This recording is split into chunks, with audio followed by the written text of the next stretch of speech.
Hey great learners, welcome to my channel Sharp Your Brain। बहुत बार घर के अंदर या फिर बाहर भी हमें ये चीज़ें देखने के लिए मिलती हैं, लेकिन हमें ये नहीं पता होता है कि इन्हें क्या कहते हैं। तो आज हम ये जानेंगे कि इनके लिए सही शब्द कौन से हैं। तो चलिए सबसे पहले इसकी बात कर लेते हैं। चाय की नहीं, कप बसी की। कप तो सभी को पता ही है, लेकिन बसी को इंग्लिश में क्या कहते हैं? इसे सॉसर कहते हैं, जो कि मेनली चीनी मिट्टी के बने होते हैं। चीनी मिट्टी को क्योलिनाइट, चाइना क्ले, पोर्सिलिन भी कहा जाता है।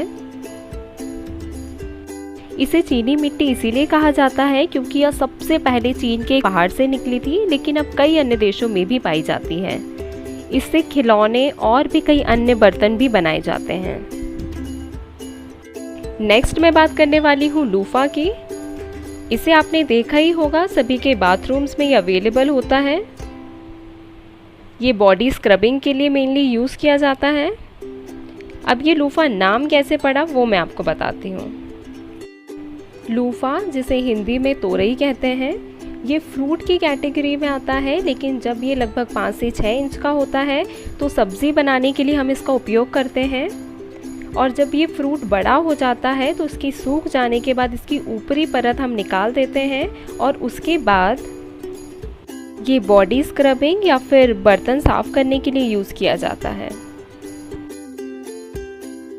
हमारे घरों में ये जो बड़े वाले तकिए होते हैं, इसे बोलस्टर कहा जाता है। बोलस्टर। नारियल का ये जो रेशेदार भाग होता है, जिसे लोग बूझ और न जाने क्या क्या कहते हैं, इसे इंग्लिश में कॉयर कहते हैं। इसे हम सनरूफ कहते हैं। कार का जो ऊपरी हिस्सा होता है, जो कि फ्रेश एयर के लिए खोला जा सकता है। रोड्स में जो इस प्रकार के हमें गड्ढे देखने के लिए मिलते हैं, इन्हें हम पॉट होल्स कहते हैं।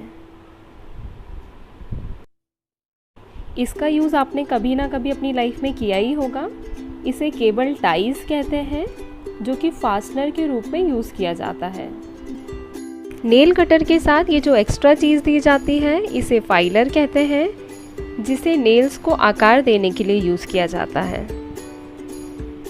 किचन में हम ये अक्सर देखते हैं, जिसे रोटी या फिर कई अन्य चीज़ पलटाने के लिए यूज़ किया जाता है। इसे टोंग्स कहा जाता है। ये जो आप देख रहे हैं, जो कि पर्दे लगाने के लिए उपयोग किया जाता है, इसे कर्टेन ब्रैकेट्स कहा जाता है। अब इसे हिंदी में तो अक्सर चटचट वाली पन्नी कहते हुए ही सुना है, लेकिन इसे इंग्लिश में कहते हैं जिप लॉक पाउच, या फिर जिप लॉक प्लास्टिक बैग्स, या फिर zip lock poly bags. Thanks for watching guys. अगर आपको वीडियो पसंद आया है और ऐसे और इंटरेस्टिंग वीडियोस आप चाहते हैं, तो मेरे चैनल को सब्सक्राइब कर बेल आइकन दबाएं।